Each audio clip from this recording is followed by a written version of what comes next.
បាទគោរពនឹងជម្រាបសួរពុកម៉ែបងប្អូនបាទថ្ងៃនេះគឺខ្ញុំមានព័ត៌មានមួយទៀតហើយ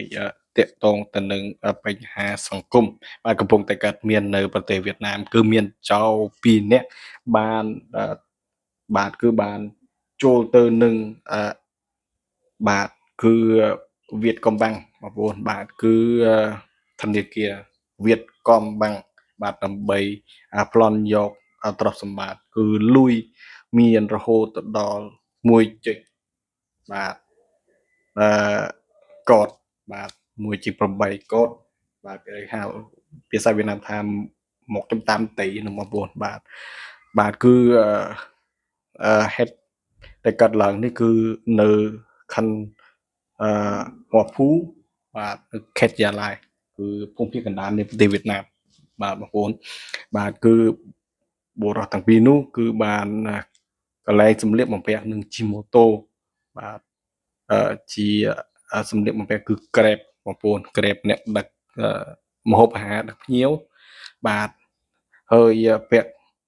មួកសុវត្ថិភាពចូលទៅចម្រិតបាទគឺបញ្ជា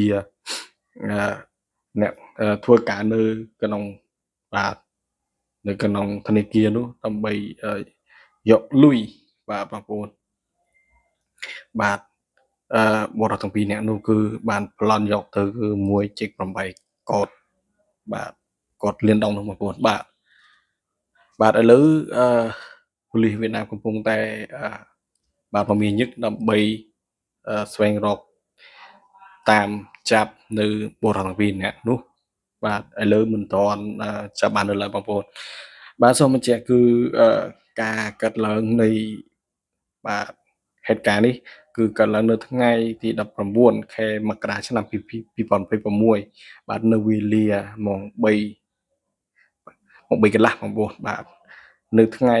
19ខែមករាវេលាគឺម៉ោង3កន្លះងាចបងប្អូនបាទឃើញថា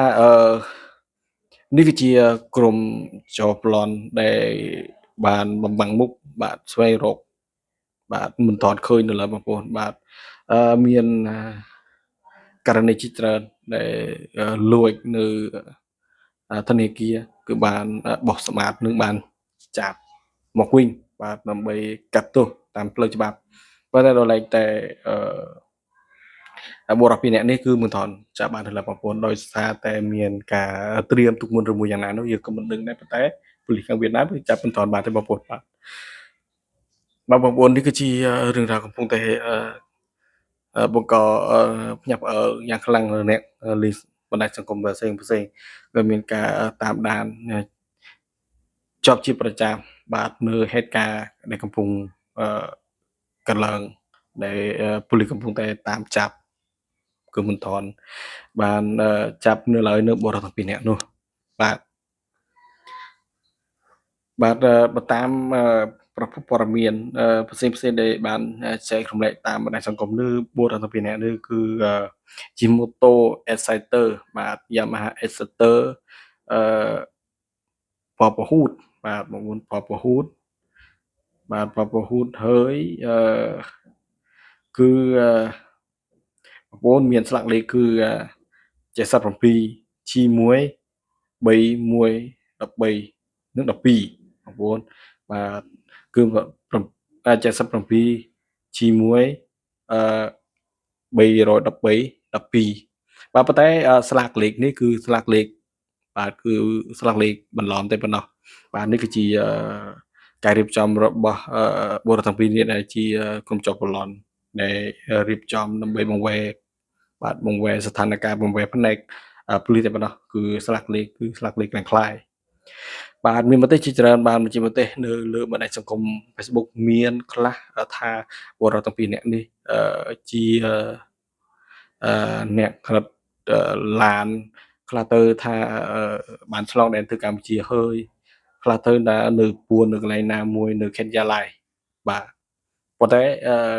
ប៉ូលីសកំពុងតែស្រាវជ្រាវដើម្បីចាប់បុរសទាំងពីរនោះមកកាត់ទោសនៅមុខច្បាប់បាទដែលហ៊ានលួចនៅ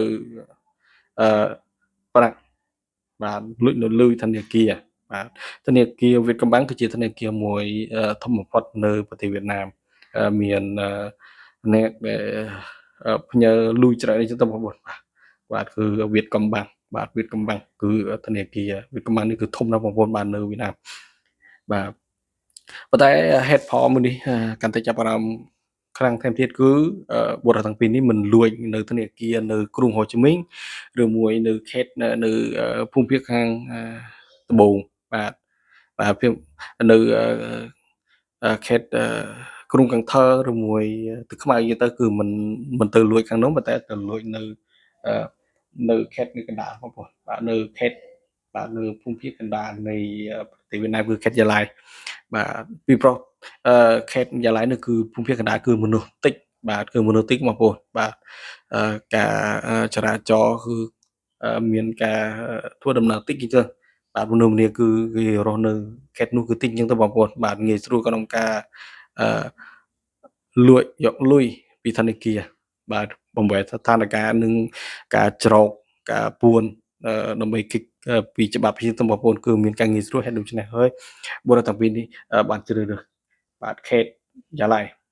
បាទខេត្តយ៉ាឡៃបាទប្រភពពីអឺដែលអ្នកកសែតបានចែករំលែកផ្សេងៗនេះគឺបុរសទាំងពីរនាក់នេះគឺមានកម្ពស់1ម៉ែត្រ68បាទគឺធំណាស់បងប្អូនបាទគឺកម្ពស់គឺអឺត្រូវស្តង់ដារណាស់បងប្អូនបាទគឺគាត់ធំកូនកម្ពស់ចឹងទៅបងប្អូនបាទប៉ុន្តែម្នាក់គឺនិយាយភាសានៅ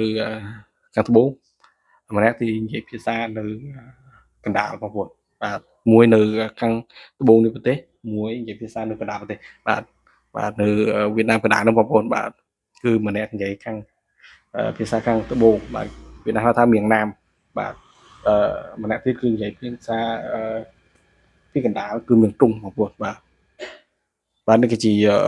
រឿងរ៉ាវមួយដែលកំពុងតែចាប់អារម្មណ៍មែនទែនបងប្អូនបាទខ្ញុំសូមចែករំលែកខ្លះៗឲ្យបងប្អូនបានជ្រាបនៅហេតុការណ៍ផ្សេងៗបានទាក់ទងនឹងសង្គមបាទនៅលើពិភពលោកនៃយើងនេះបាទបងប្អូនកុំភ្លេចអោយម្ទេសបាទលើកវីដេអូមួយនឹងចុចតាមដាននៅខ្ញុំមួយ